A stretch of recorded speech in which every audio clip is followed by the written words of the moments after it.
Hi, welcome to A Gray Barn Rising. I'm here with Bootsy Beagle, and I'm reading the poems this evening of the poet William Pillin, who lived from 1910 to 1985.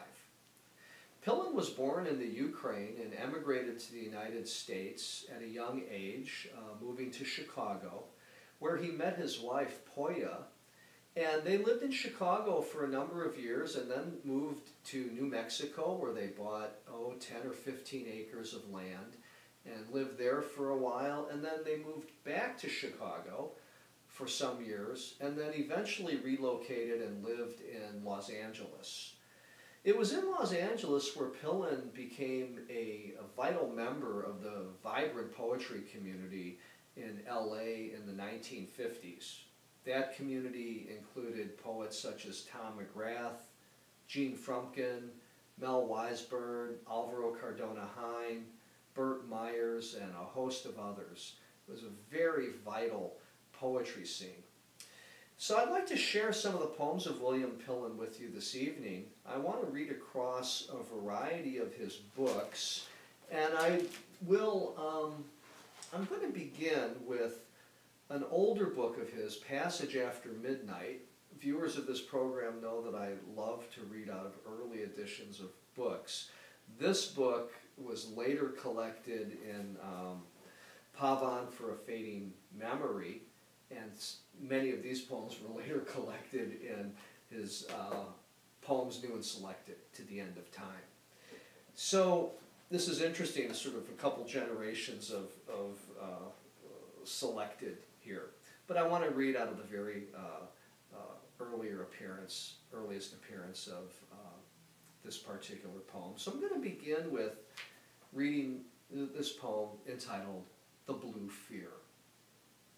This valley, once laurel and leaf, now cluttered with signs of man's busy passion, makes me wonder, how was it in full breathing of grass miles and clear waters, without fabulous facade of man's tinkering fervor? Alone in the Big Sur, I felt a chance to merge with the ghost of cliff and pine tree, and sure knowledge would be engraved on my mind like a published poem. But a blue fear hit me, a yearning for my kind even in a junked car or a rotted fencing. Only with death in our eyes may we seek the wild chance, the ultimate clarity of infinite essence. Alive, we seek living tokens, man, weak and evil, but dear to what is man in ourselves. The planetary parasite crawling on God's body, with moon in his brain, eating God's substance. Pillin's poems tend to move through various layers of the psyche, as I think is evident in that poem. His poetry has often been described as an exploration of agony, certainly an exploration of grief. He explores his Jewish heritage, particularly the decimation of the Jewish population during the Holocaust. And he also explores the aging and disintegration of the human body and what comes with that emotionally and psychologically as one ages. But his poems never stay focused on grief or loss, but instead they tend to find a point of regeneration, something generative, to resuscitate those moments of grief. I'd like to turn now to his book, Everything Falling, which is a wonderful, gorgeously produced book from Kayak Press. His wife, who was a painter and a potter, her paintings are included in this book, and a very beautifully produced volume. So I'd like to begin with a poem called Nocturne, and this is after Delvaux, and that's Paul Delvaux, the Belgian surrealist. And as those of you who know Delvaux, he often has these women populating these landscapes. Oftentimes the landscapes seem desolate, and the women oftentimes seem immobile or frozen. Nocturne, after Delvaux. A classic landscape horizon defined by walls, lights, arcades, untiled walks, nudes, sleepwalking. They are cool. Their mouths are sea foam, their throats a whispering in the leaves. They pass by, staring straight ahead, as if in another dimension. One hand touching the genital rose, the other brushing aside waves of dark hair. Everything here is asleep. Houses in the moonlight, trees, birds, fountains, sleep, waiting for a cry that never comes.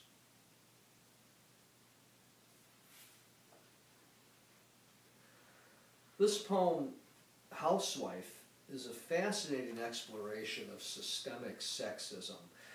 The housewife in this poem is obsessed with cleaning and lives a sort of passionless life with her husband.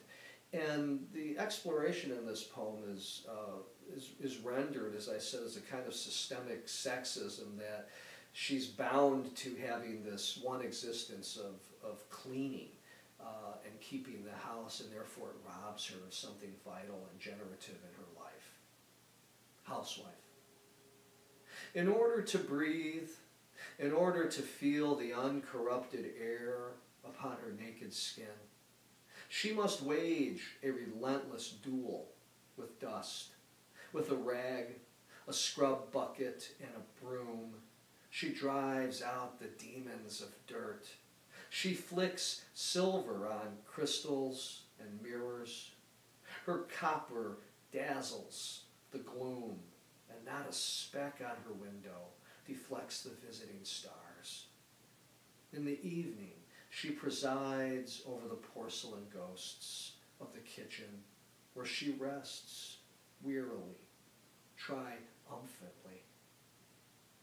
She lives next to her husband on white sheets, freshly laundered, redolent of scented soap, her weapon in the endless conspiracy of grime. He searches for her breasts, her mouth. His desire makes no dent in her tidiness. She lies passionless but yielding, knowing that he too has his furies and that he too must drive them out. And she is glad that all her imps and goblins are outside of her, a thin layer of dust and soot exorcised by sacrament of soap.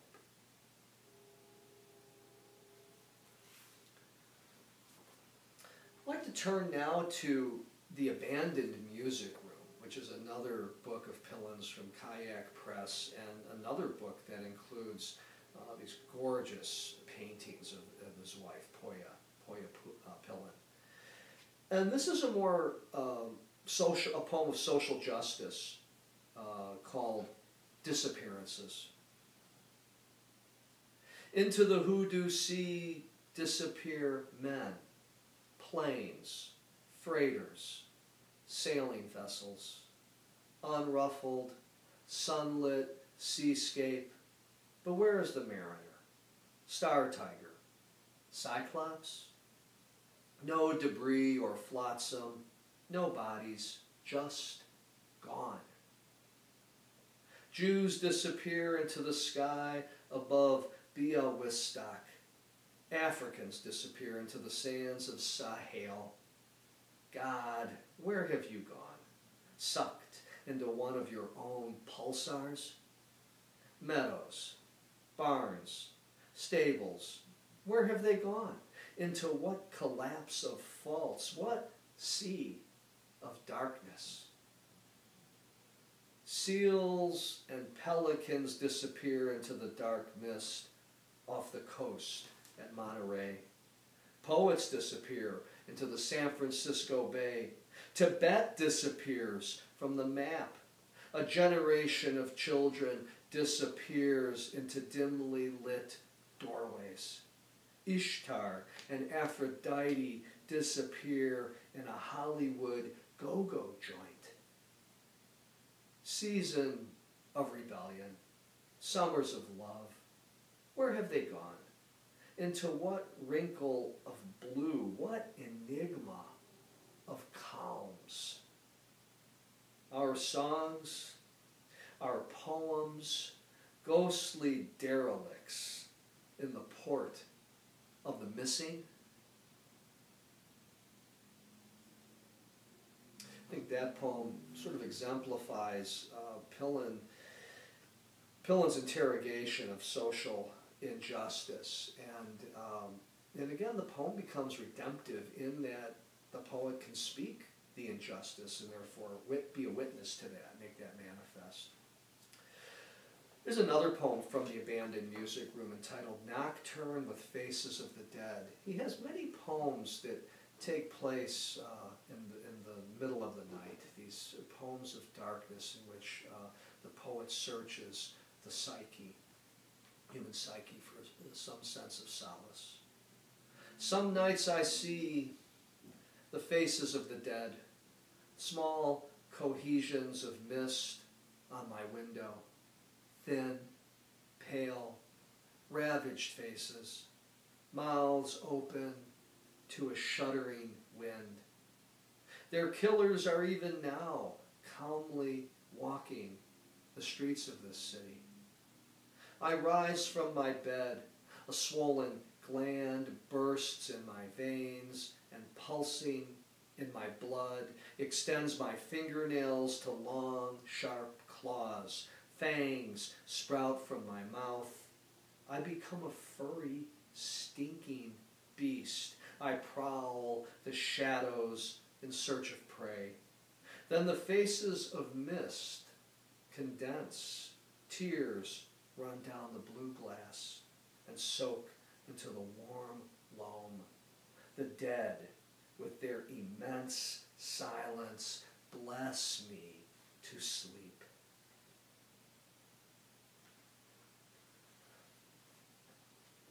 And I'd like to close with an earlier poem from the early 60s, from 1963, Pavan for a Fading Memory. It's from this book, and this is a poem about language.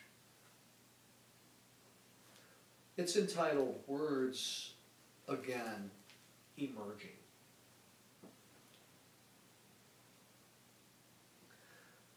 This year, after an extended absence, words began to emerge from their various hiding places, from backyard rose gardens, from back pages of discarded almanacs, from clouds, bells, trees, rooftops.